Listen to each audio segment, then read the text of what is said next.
വയനാട്ടിലെ ദുരന്തബാധിതർക്ക് സാമ്പത്തിക പിന്തുണയും കാലാവസ്ഥാ വ്യതിയാനത്തെ നേരിടാനുള്ള സഹായങ്ങളും നൽകണമെന്ന് മുഖ്യമന്ത്രി പ്രധാനമന്ത്രിയോട് ആവശ്യപ്പെട്ടു. ദുരന്തത്തിന്റെ വ്യാപ്തി പ്രധാനമന്ത്രിക്ക് മുന്നിൽ വിശദീകരിച്ച മുഖ്യമന്ത്രി അവ കുറിപ്പായി കൈമാറുകയും ചെയ്തിട്ടുണ്ട്. രാഹുൽ ജി നാഥാണ് വിവരങ്ങളുമായി ചെന്ന്. രാഹുൽ, മുഖ്യമന്ത്രി പ്രധാനമന്ത്രിക്ക് നിവേദനം നൽകിയെന്ന വിവരം നേരത്തെ വന്നിരുന്നതാണ്. എന്തൊക്കെ കാര്യങ്ങൾ പ്രധാനമന്ത്രി അറിയിച്ചുവെന്നാണ് മുഖ്യമന്ത്രിയുമായി ബന്ധപ്പെട്ടവർ വിശദീകരിക്കുന്നത്? രണ്ട് തരത്തിലാണ് കാര്യങ്ങൾ മുഖ്യമന്ത്രി ആവശ്യപ്പെട്ടത്. ഒന്ന്, അടിയന്തരമായ സാമ്പത്തിക സഹായം. അത് കൃത്യമായി നമുക്കറിയാം. ഇനി അടുത്ത ഘട്ടം എന്ന് പറഞ്ഞാൽ പുനരധിവാസമാണ്.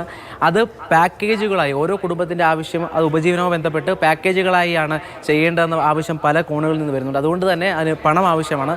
അപ്പോൾ പുനരധിവാസത്തിന് വേണ്ടിയുള്ള സാമ്പത്തികമായിട്ടുള്ള വലിയ പിന്തുണ, അതാണ് ആദ്യം ആവശ്യപ്പെട്ടത്. രണ്ടാമത്, ഇത്തരത്തിൽ പ്രകൃതി ദുരന്തങ്ങൾ ഉണ്ടാകുന്നുണ്ട്, അത് ചെറുക്കാൻ വേണ്ടിയുള്ള സജ്ജീകരണങ്ങൾ, കാലാവസ്ഥാ വ്യതിയാനം തിരിച്ചറിയാനുള്ള സജ്ജീകരണങ്ങൾ ലഭ്യമാക്കണം. രണ്ട് തരത്തിലാണ് കൃത്യമായി മുഖ്യമന്ത്രി അദ്ദേഹത്തോട് ഈ ദുരന്ത വ്യാപ്തി പറഞ്ഞപ്പോൾ തന്നെ വാക്കാൽ പറഞ്ഞ ശേഷം അത് കുറിപ്പായി കൈമാറുകയും ചെയ്തു.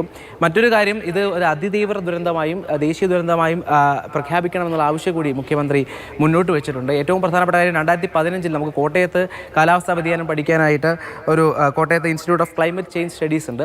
അപ്പോൾ അതിൻ്റെ ഗവേഷണക്ഷമത ഉയർത്തണം ഉൾപ്പെടെയുള്ള 2 ഘട്ടങ്ങളിലാണ് ഉൾപ്പെടെയുള്ള ആവശ്യങ്ങളാണ് മുഖ്യമന്ത്രി അറിയിച്ചിട്ടുള്ളത്. എന്തായാലും വിശദമായൊരു നിവേദനം ഒന്നുകൂടി കൈമാറുമെന്ന് മുഖ്യമന്ത്രി അറിയിച്ചിട്ടുണ്ട്.